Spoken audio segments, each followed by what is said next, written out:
Hello everyone, it's Robin the Delta Crafter, and I want to thank you for joining me for another video on my YouTube channel. Spring is upon us, so let's get ready for Easter with some bunny themed crafts. We're going to be using a few products today from scrapbook.com. First up is this Hippity Hoppity stamp set. It is so adorable, has different sized Easter bunnies in there as well as Easter eggs. We're also going to be using the Peeps stencil. You can tell I've definitely given this stencil some love. And then we're going to be using the nested Peeps dies. These are the most adorable little bunnies that are shaped like the Peeps candies we all know and are familiar with for spring. Then I'm also going to be using 2 of the Sherbet cardstock paper pads that fit my little bunny dies. Next, I'm going to bring in some pops of colors in the spring bundle. These are some pretty pastel colors that are going to add a glossy accent to our creations. To apply those pops of colors, we're going to bring in a scraper from scrapbook.com, as well as some Hero Hues Unicorn White Pigment ink from Hero Arts. So the first thing that we're going to do is we're going to die cut our bunnies. I'm going to do all my die cutting at the same time, so I'm going to use that middle-sized bunny and the second to the smallest bunny as well. For the different projects that we're going to make today, I'm going to need 1 middle-sized bunny out of 1 color of cardstock. So in this case, I'm going to be using this pink. And then I'm going to need 4 additional middle-sized bunnies out of the same, a different color cardstock, but all 4 of those are going to be the same color. Then I'm also going to cut a few middle-sized bunnies from some white scrap cardstock, as that's going to be my layer to give my my bunnies some dimension. And then also, like I previously mentioned, we're going to use that second to the smallest bunny, and I need 1 of those out of some colored cardstock and some additional layers out of scrap cardstock to layer up. So I brought all my bunnies back that I die cut for our project off screen. And you can see I have 4 yellow bunnies. We're going to use those for one of our projects today. Those are the middle-sized bunnies. And then I have 1 pink middle-sized bunny and 2 white middle-sized bunnies from scrap cardstock. And we're going to glue those white scrap cardstock as well as that pink middle-sized bunny. I'm going to glue all that together and place them under an acrylic block for them to all dry nice and securely together. Here I'm stacking up my white cardstock. Now I'm going to place my pink cardstock on top of those 2 pieces of white cardstock. So now when I add these bunnies to my projects, they will have some nice dimension to them. And I've done the same thing with the smaller bunny. I've stacked up the white cardstock and the pink cardstock. And I'm going to place that under the acrylic block. And then that's going to give us, apply some nice pressure as all of those things secure and the glue dries.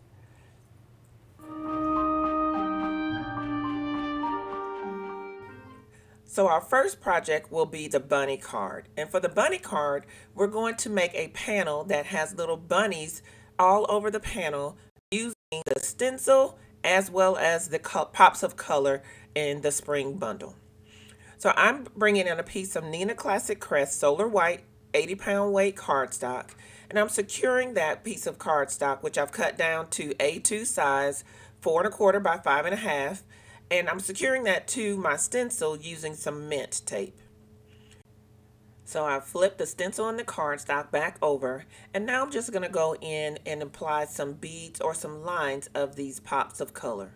I'm going to apply them in rainbow order, which is going to be aesthetically pleasing to our eye and create a beautiful black background for our card. So I'm going to add a small bead of the pops of color to my cardstock, and then I'm going to bring in my scraper, and I'm going to hold my scraper at about a 45-degree angle, and I'm going to run that scraper across my stencil.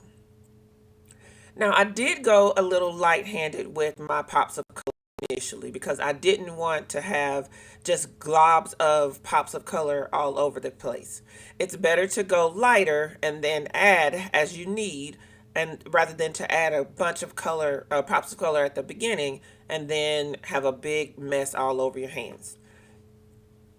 So I did have to go back and add a little bit more pops of color along the way, which is fine. And then I continue to use my scraper and spread that out across my paper. And here are the results of using those pops of color with our stencil. The colors that are in the spring bundle are absolutely gorgeous, and they've helped us create a beautiful background for our card. The next thing that we're going to do is we're going to set that pops of color panel off to the side to dry.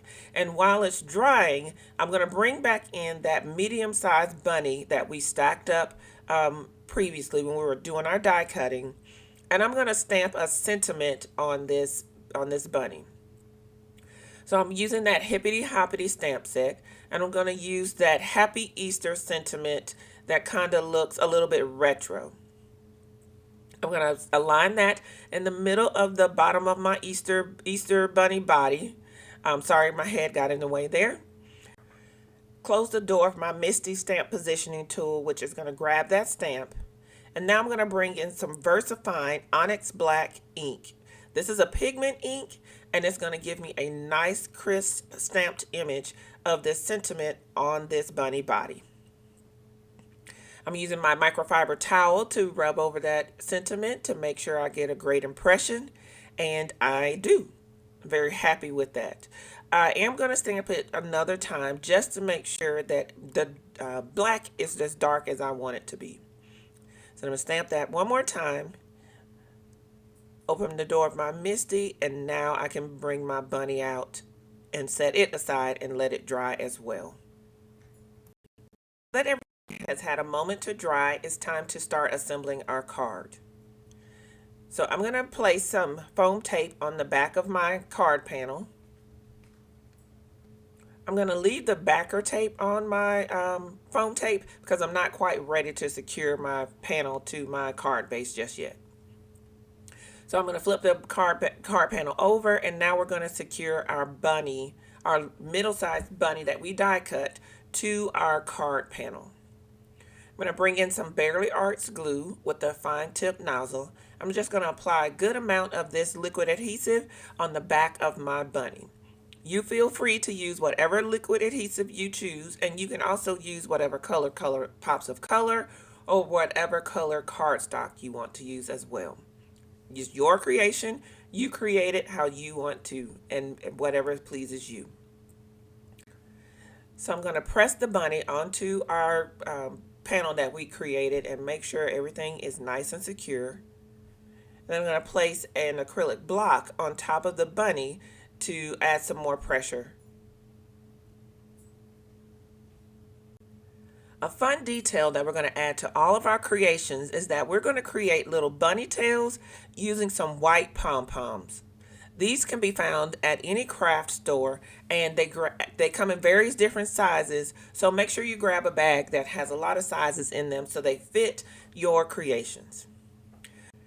So I'm going to hold this little pom-pom in place for just a few minutes. Then I'm going to add an acrylic block to it to add more pressure and in place while the glue dries. Now it's time to secure our panel to our card base. Our card base is made from accent opaque 120-pound weight cardstock, and I'll be sure to link all of the products that I'm using today in the description box below, including this cardstock. So I've peeled my backers off of my foam tape, and I'm pressing my card panel into place on the card base.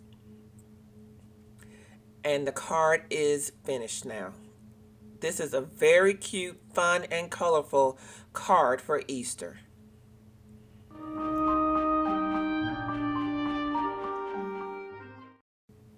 I hope you cleaned your stencil off because we're going to use that stencil again. This time we're going to be using the stencil to create a place card. To make our place card, we're going to use an A2 size panel and fold it in half. So the finished product of the place card is going to be 2.75 by 4 1/4. I've gone ahead and cut down a piece of aqua colored cardstock from that Sherbet paper pad. And that piece is 2.5 inches by 4 inches.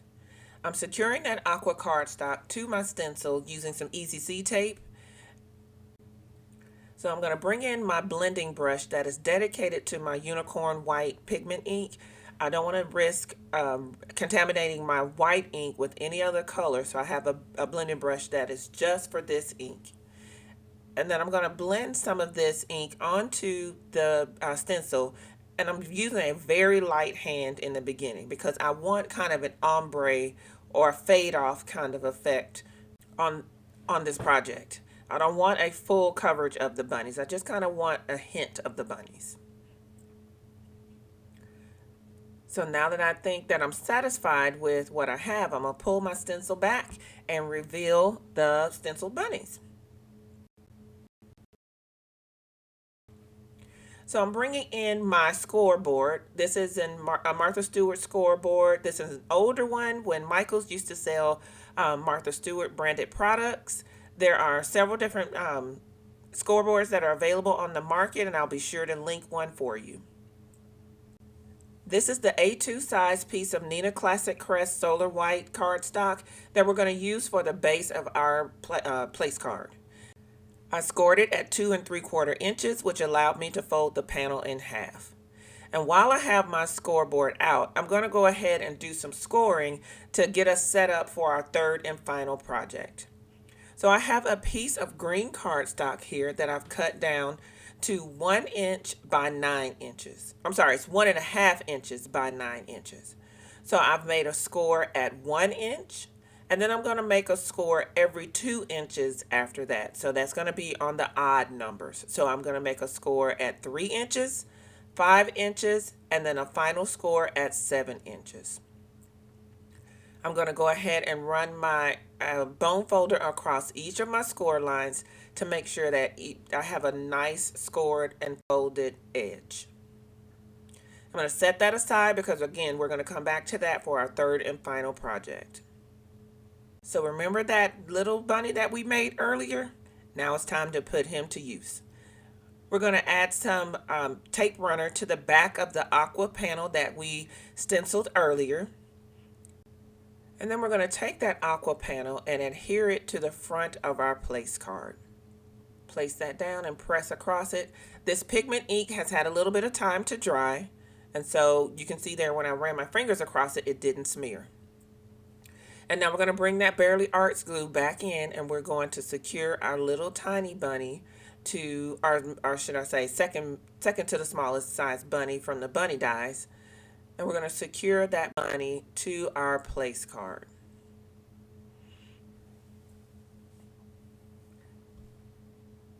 We're going to place an acrylic block on top of the bunny, and apply some pressure, and make sure everything secures nicely. And just as we did before, we're going to add a cute little white bunny cottontail to our place card. In the space over to the right of our pink bunny, where our ombre bunnies are, is where you're going to write the name of the person who will be sitting at that place at your Easter table. So this is going to be a cute little place card to let everybody know where their spot is at the table. Now our cute little bunny place card is complete.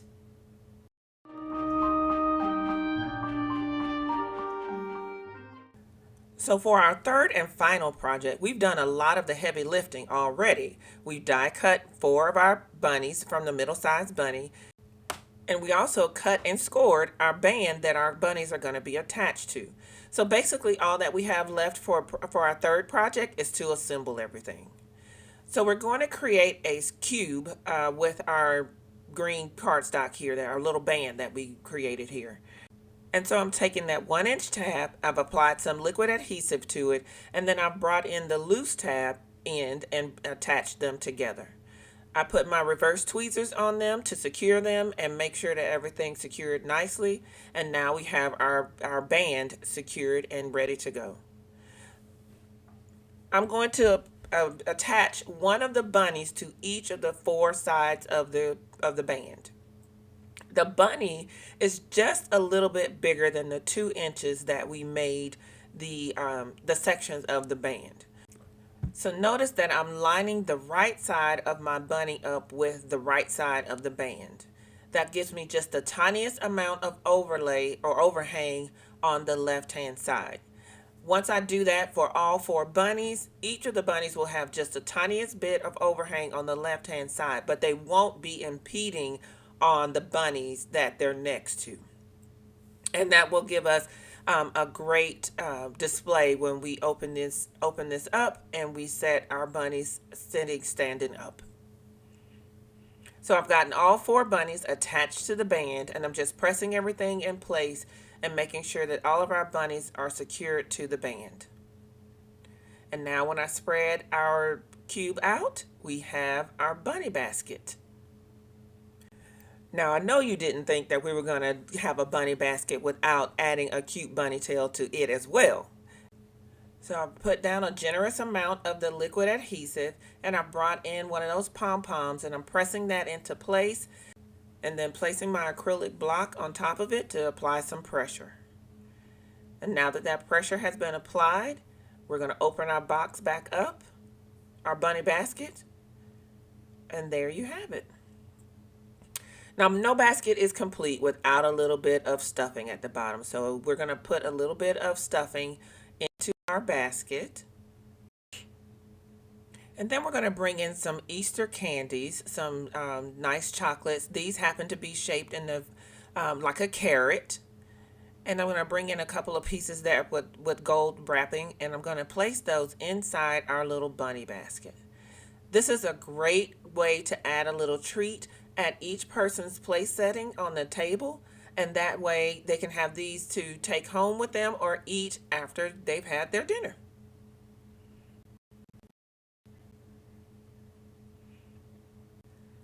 So now our basket is complete and it's ready to be set at each person's place setting on your beautiful Easter table. So let's take a closer look at all of the projects that we created today. We have our Easter basket, our Easter card, and our Easter place card. I've gone ahead and set my Easter table using all of the Easter creations we made today. Let me know in the comments which creation was your favorite. I'd also like to know, do you serve Easter lunch, brunch, or dinner? Let me know in the comments. I hope you have enjoyed this video today. If you have, please consider giving it a thumbs up and subscribing to the channel. You can always find me on Instagram and Facebook at The Delta Crafter, as well as on my website and blog at thedeltacrafter.com. Again, thank you for joining me, and until next time, everyone, enjoy!